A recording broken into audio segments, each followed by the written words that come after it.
내가 이 복음을 위하여 선포자와 사도와 교사로 세우심을 입었노라. 이로 말미암아 내가 또 이 고난을 받되 부끄러워하지 아니함은 내가 믿는 자를 내가 알고 또한 내가 의탁한 것을 그날까지 그가 능히 지키실 줄을 확신함이라. 너는 그리스도 예수 안에 있는 믿음과 사랑으로서 내게 들은 바 바른 말을 본받아 지키고 우리 안에 거하시는 성령으로 말미암아 내게 부탁한 아름다운 것을 지키라. 아멘. 구원이라는 것은 단순히 예수 믿고 죄 사함 받고 천당 가는 그 정도가 아닙니다. 오늘 우리의 삶이 곧 구원의 과정이고 이 세상의 모든 삶을 마치고 주님 앞에 서는 날 가장 영화로운 존재로 서는 것이 구원입니다. 구원의 원천은 하나님의 은혜이고 구원의 근거는 예수 그리스도의 보혈과 파루시아 곧 그리스도의 임하심입니다. 그 어떤 것과도 바꿀 수 있거나 포기할 수 없는 가장 기쁜 소식이 복음입니다. 바울이나 주님의 사랑하는 제자들 그리고 수많은 하나님의 사람들이 생명까지 내놓고 지키던 것이 복음입니다. 바울 사도의 유명한 고백이 있지 않습니까? 사도행전 20장 24절 말씀인데요.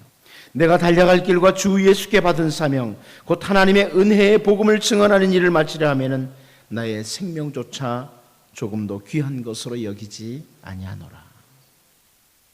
바울 사도는 하나님의 은혜의 복음을 증언하는 일을 하는 것이 자기가 달려갈 길이라고 선포하고 그것은 주 예수님께 받은 사명이라고 선포하고 있습니다. 이 주 예수님께 받은 이 사명, 이 복음은 내 생명보다 귀중하다는 겁니다. 사도 요한이 마귀 권세를 깨뜨리고 하나님의 백성의 큰 승리를 이제 설명하면서 요한계시록 12장 11절 말씀에서 이렇게 표현합니다. 또 우리 형제들이 어린 양의 피와 자기들이 증언하는 말씀으로서 그를 이겼으니 그들은 죽기까지 자기들의 생명을 아끼지 아니하였도다. 어린 양의 피와 자기들이 증언하는 말씀, 다시 말하면 복음으로서 죽기까지 자기들의 생명을 아끼지 아니함으로 마귀 권세를 이겼다 이렇게 표현하고 있습니다. 물론 성경에서 우리는 기도를 통해 마귀와 싸워 승리하는 이런 것들도 볼 수 있습니다. 그러나 여기 요한계시록에 보면 마귀와 싸워서 이기는 길에 대해서 사도 요한은 이 요한계시록에서 복음으로 싸워 이긴다 이렇게 말씀하고 있습니다. 복음으로 싸워 이긴다. 십자가의 복음, 이 생명의 복음은 그 자체가 능력입니다. 여러분, 우리가 가진 복음은 그 자체가 능력이에요. 오늘 본문을 통해서 바울 사도가 복음을 위하여 이렇게 언급하는 것을 좀 살펴보면서 10월달 우리의 기도의 제목으로 삼고 온 가족들이 기도하며 나아가는 한 달이 될 수 있기를 원합니다. 첫 번째로 바울은 복음을 위하여 배치된 자 이렇게 표현합니다. 우리는 복음을 위하여 배치된 자다 이렇게 말합니다. 11절 말씀 보면요, 내가 이 복음을 위하여 선포자와 사도와 교사로 세우심을 입었노라 그럽니다. 이 복음을 위해서 선포자, 사도, 교사로 세움을 입었다. 근데 여기 세우심을 입었다, 이 단어는 헬라어 단어가 배치되었다는 뜻이에요. 바울은 자기가 이 복음을 위해서 선포하는 자로, 사도로, 교사로 배치됐다 이렇게 설명을 합니다. 선포죠. 복음을 선포하도록 자기는 배치되었고 복음을 위해서 파송이 되었고 복음을 가르치는 자로 주님께 배치되었다 이러는 겁니다. 하나님께서 혹은 우리 주님께서 나를 이런 위치에 배치시켰다 이렇게 당당하게 선포하는 겁니다. 여러분, 디모데후서를 기록하고 있을 때도 역시 바울은 감옥에 있었습니다. 어쩌면 그의 생애가 거의 끝나갈 무렵이었습니다. 그런데 그는 나는 복음을 위해서 지금 배치됐다 이렇게 당당하게 설명하고 있습니다. 처음 다메섹으로 가는 길에서 부름을 받았을 때에만 복음을 위해서 배치를 받고 끝난 것이 아닙니다. 지금 비록 감옥에서 죽을 날을 앞에 두고 있어도, 몸은 점점 쇠약해지고 눈은 침침해져도 여전히 복음을 위해서 나는 내 삶의 자리에 배치된 사람이다. 여전히 복음을 선포하고 여전히 파송을 받은 자로, 여전히 복음을 전하는 자로 배치되었다고 이렇게 설명을 하고 있습니다. 여러분, 바울만 배치시킨 것이 아니죠. 과거에 애굽에 종살이를 하던 이스라엘 백성들을 위해서 모세를 배치시키시던 하나님, 그 하나님께서 오늘 우리들을 이 시대에 우리들의 삶의 자리에 배치시키신 것입니다.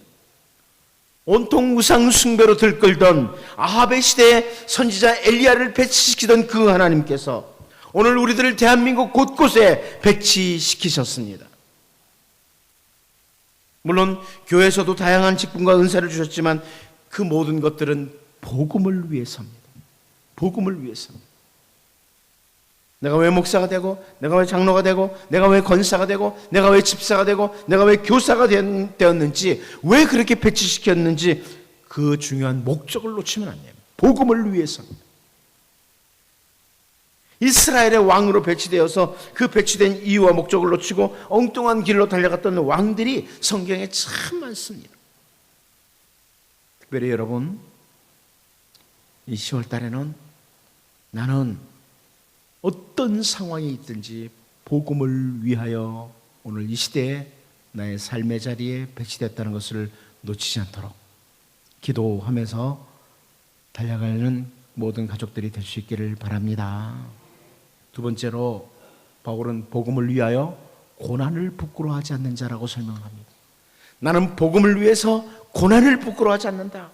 12절 말씀이죠. 이로 말미암아 내가 또 이 고난을 받되 부끄러워하지 아니하면 내가 믿는 자를 내가 알고 또한 내가 의탁한 것을 그날까지 그가 능히 지키실 줄을 확신함이라.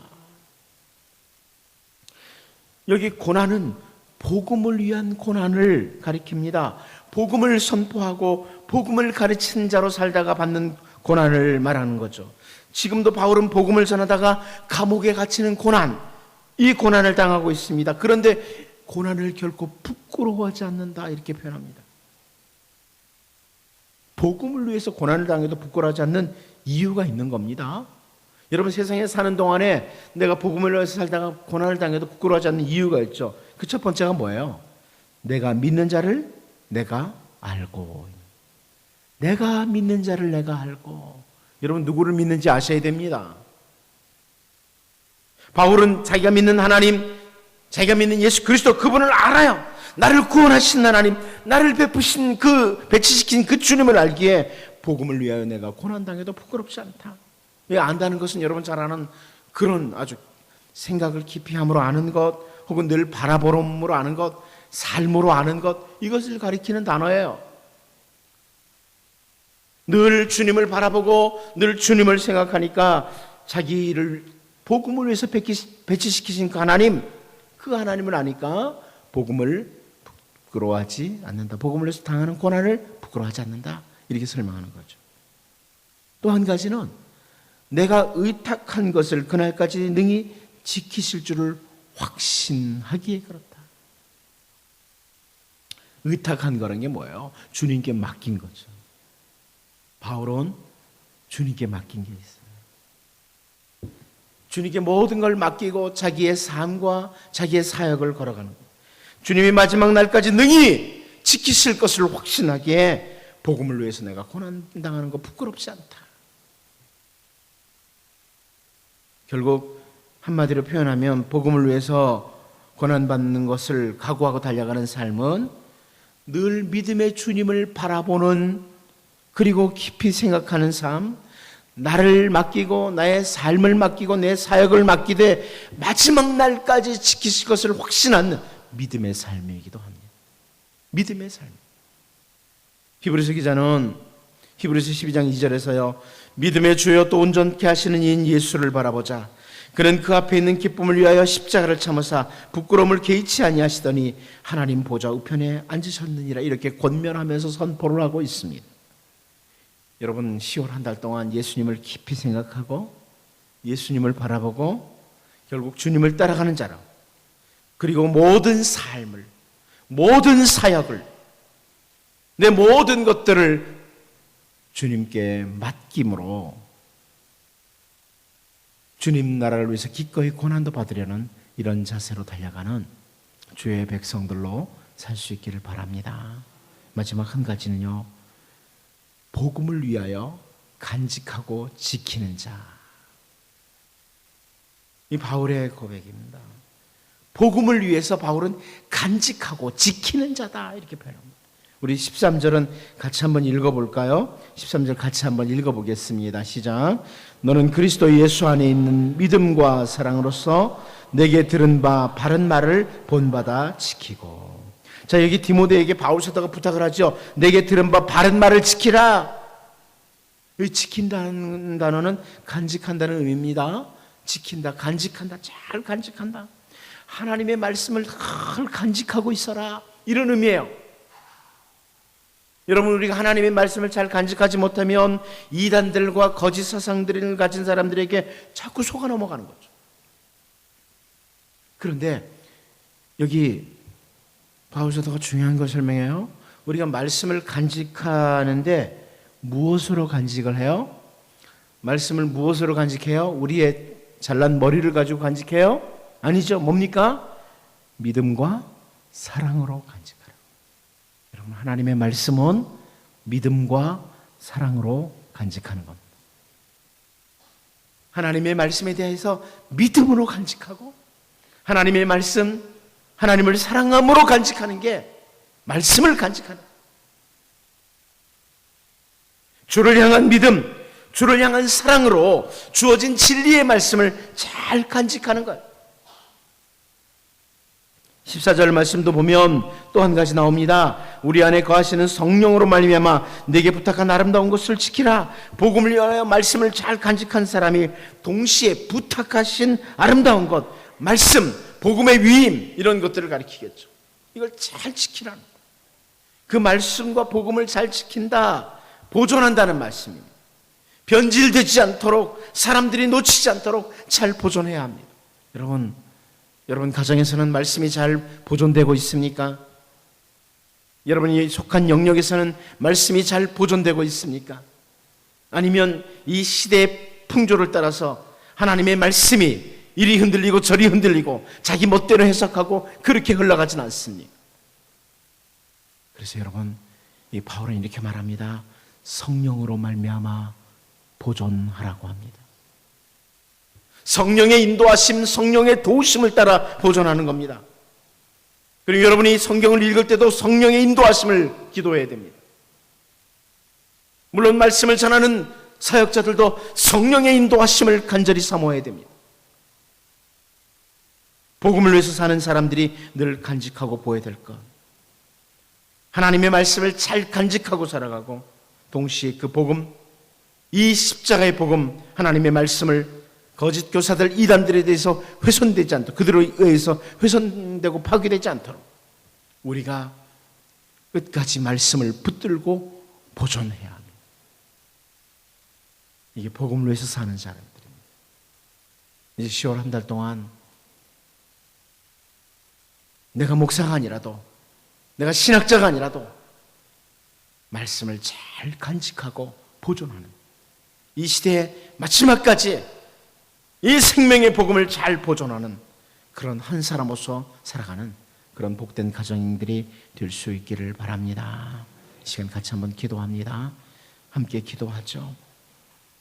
내가 오늘 사는 것, 나에게 삶의 위치가 주어진 것은 주님의 생명의 복음을 위해서 배치됐다. 내가 어느 곳에 있든지 나는 주님의 생명의 복음을 위한 자이다. 이것을 놓치지 않게 해달라고. 우리 가족들이 그저 세상의 헛된 가치관, 목적을 따라 살지 않고 바로 생명의 복음을 위해서 주어진 자리에서 살 수 있는 우리의 삶과 우리의 사역, 모든 것들이 있을 수 있도록 같이 한번 합심해서 기도하겠습니다. 하나님,